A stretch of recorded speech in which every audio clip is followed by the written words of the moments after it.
Guys, welcome to Lakewood, Washington. I had to travel up here to Tacoma to our Seattle office to do some testing to keep up to date on some certifications for work. And I just got to the room here and I thought it would be a good idea and a good time before I got too settled in to basically go through what I carried with me on the plane, you know, as far as carry-on gear, because, you know, being from Arizona, I typically carry a concealed firearm, which I did not bring that with me up here, although I do believe there is reciprocity between Arizona CCW and the state of Washington. But I had enough stress with this last minute trip to worry about what I'm going to do with my firearm, so I left that at home. But you know, other things like you can't take blades or sharp objects with you on the plane either, so that it gets rid of another form of self-defense and self-reliance tool as far as what you need to do. But you know, being realistic about it, I'm flying from one metropolitan area to another metropolitan area where I'm going to be staying in the metropolitan area for my 2.5 days that I'm here. There's going to be no outdoor recreation, so you don't really need a fixed blade knife with you in the event that you have an episode that happens on the chance that you're out of town like I am from Phoenix to Seattle. There's Walmarts all over this country. You can go and pick up the couple of items you left at your house and replace them with an affordable replacement until you can get back home. But I'm just going to do a pocket and bag dump to show you what I carried on board. I had no issues with the TSA. I went right through with everything I got. I double checked it through YouTube videos. I even double checked it through the TSA site, so I got through the checkpoint in Phoenix just fine. We'll see what happens on Thursday here at SeaTac, or Seattle Tacoma Airport. But let's start with what I have on me. So you know, as always, I wear a wristwatch that is analog. That you have a good analog watch, however you power it, whether it be battery or solar, it doesn't matter. But having a good analog watch, you can get a north-south line by directing the hands at the sun and dissecting them, and you can get a north-south line. So you always got a minimal form of navigation just with your watch. And then other things, like if you got a real fancy watch that gives you barometer, temperature, and all that other stuff. This one doesn't, but it suits my needs for telling time, and if I have to figure out which way north is, I can just simply point the hands at the sun. Next, I went out. I had been sitting on the fence about buying this for about 2 years. It's the Leatherman tread tool, but when I read the TSA requirements and not having a multi-tool on me, I do not like not having tools on my person. You know, screwdrivers, and pliers and that kind of thing on me at all times, because they turn out to be really handy tools. This was touted by the TSA as a TSA-friendly multi-tool, so I went ahead and finally pulled the trigger on the Leatherman tread, so that way I have assortment of screwdrivers, driver heads, Torx heads, Allen heads. There is a slight belt cutter on here, but I don't think it would do very well. It's not there's not a lot of surface area on that edge, but there's a window punch on it. But anyways, no issues going through with that on my wrist. And then in my cargo pockets, you know, I always carry a clean bandana. That we don't really need. That stuff isn't pertinent. Oh, flashlight, my Gerber Cortex compact flashlight. These were the items that, and with my cell phone, these are the items I carried on my person in there. And I also, in my wallet, which is behind the camera right now, I do have a Brutton Lost Hikers kit, which has a signaling mirror and a Fresnel lens and a little punch-out compass that you punch it out, put some water in your hand, put it in there, and it should give you direction. That's in my wallet, but that's the stuff I had on me. As far as what I took on board to plane with me, this is an Oakley tactical gear pack. This is really, honestly, just a glorified laptop case is what it is. I mean, it would do alright as a $72 bag, I guess, but there are definitely a lot more rugged, a lot more user-friendly packs you could buy. This pack was the replacement for the old mechanism pack, like the one that what's his face, Denzel Washington used in the movie Book of Eli.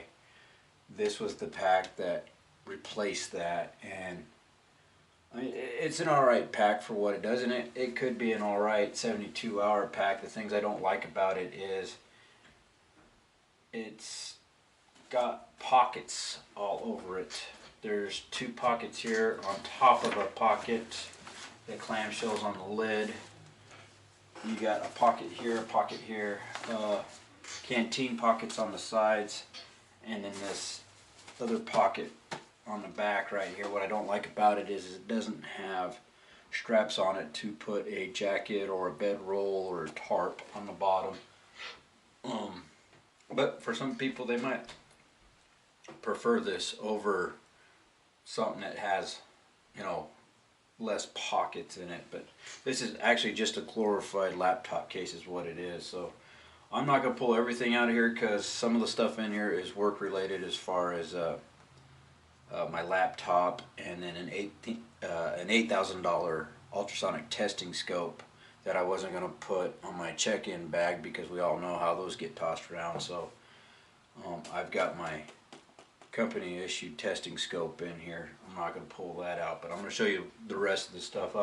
Like in these two little pockets here, this is just the accessories for the laptop, power cords, stuff like that, and then a mouse and some pins, all work related. But we will get into this pocket here, which, you know, I have earbuds for the cell phone so I could listen to music or watch movies or whatever. And then my little survival kit that I've already done a review on. Go back in my channel list. This is, I think I got it labeled as my everyday carry survival / first aid kit. And the only changes I had to make to it to make it TSA compliant was pull the multi-tool out of it and throw it into my check-on luggage. And then I added, out of my scout kit, my headlamp to it, which is this Phoenix headlamp right here. Outside of that, everything else that's in here is the same as that video I did 3 or 4 months ago. The same little first aid kit with this lighter and cordage and hand cleaner and duct tape and that kind of stuff in there. That all went through TSA, and this is just a Badlands Everything pouch.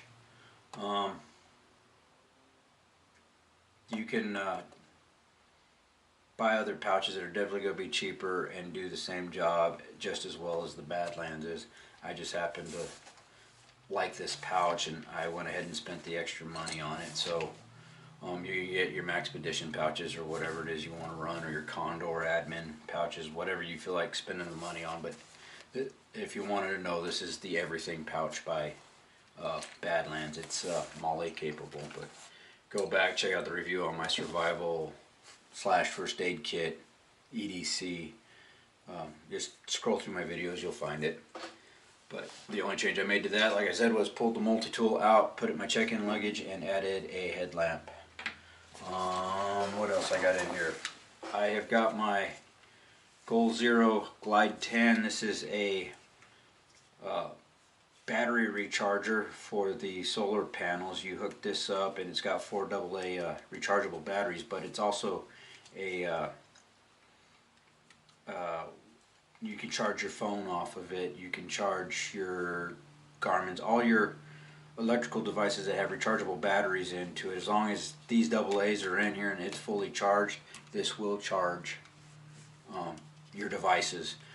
I can get a full phone charge and a full action cam charge out of this one time before I have to recharge it. This recharges off the solar panel, or you can plug it into your USB port on your computer and it will charge it there too. So just a little power supply for recharging. So if I happen to be on the flight and need to recharge my phone or something, I have a power source for that. And that's all that's in that pouch. And then of course I got a 27-ounce clean canteen going through. You can't have no liquids in it, but once you get through you can buy your water or pop or Gatorade, whatever it is you want to put in there for the flight. You have to do that after you go through the checkpoint. This has got to be empty when it goes in, but no problems with the stainless steel single-walled canteen. And then I'm going to go into the main compartment here. I've got a pair of gloves because I am coming in from Arizona. I had no idea. I've never been up in the Northwest before. Had no idea how cold or other than checking the 3-day forecast, but don't really know the ecosystem around here and how it works. So I just brought a pair of gloves with me in case it was cold enough for me to wear gloves. I've got my schmog, and then for the first time in my life, being that I was raised in Arizona, I went out and purchased an actual rain jacket. This is a North Face jacket that I got not only on clearance but 25% off clearance this last weekend over at REI. I've got it Ranger rolled right now, but it is a hooded jacket. I'm going to see if I see a model number on here. Never Stop Exploring, large. It doesn't really have a model number on it, but it is a North Face waterproof, breathable rain jacket. So that was Ranger rolled in there. Good deal on that too. It's usually a $200 jacket, and I got it for just under 90 bucks with all the clearance prices on it. And then let's see, what else we got there? Nothing. That's it. And then back here's my laptop. I ain't gonna get into that. And then this little pocket on top. Another bandana. Some wet ones. Little paracord bracelet to help supplement the paracord I got in my little first aid / survival kit. This is a little USB to micro USB, and I don't think this is a micro USB. This is kind of a different type of USB than the micro. It's a little bit wider, but this is what I need to plug into my computer to my Glide 10 to charge that off the laptop. And then another little flashlight, a mag light with the old style bulb in it. This stays in this pack because it's my work backpack, and when I'm inspecting welds on like stainless steel, the LEDs are just too bright off that stainless to really get a good look at the toe of the welds. So I use the old school mini mag when I'm looking at stainless steel welds. So that's why that's in here. And that's about it, guys. That's a pretty comprehensive little kit. I mean, I've got a schmog, 101 uses for that, and the bandanas. I mean, get rid of the first aid kit. I've got plenty of first aid just right there with bandages and slings and whatnot. So you could definitely do worse as far as not having stuff with you on a flight, but like I said, I'm staying in town. I'm going to be in town for only a couple days, and I'm flying back. I'm not doing any hiking, fishing, or hunting or anything like that while I'm here, so this little kit's sufficient enough. And as far as self-defense, I'm going to maintain just typical awareness of my surroundings and spidey senses and whatnot. And then I'm gonna exercise the first rule of self-defense, and that's it. If you have the opportunity to run away and avoid a fight, then run away, avoid the fight. Otherwise, I'll have to back up on my 6 years of martial arts training and hope that gets me through, being that I'm gonna probably be a little bit outgunned. But that's a look at my carry-on TSA friendly items that I used today. So go through it, see if it works for you, add to it what you need, take away from it what you need for your next trip. But to be honest with you, if all you're going to do is stay in town and you're not really doing any kind of outdoor activity, this is all you need, to be honest. And shit does hit the fan. Have some money in the bank so you can stop at the Walmart and pick up the shit that you need. So with that being said, I'll let you guys go. Hit the subscribe, like, share, all that neat shit on the screen there, and I'll see you on the next one.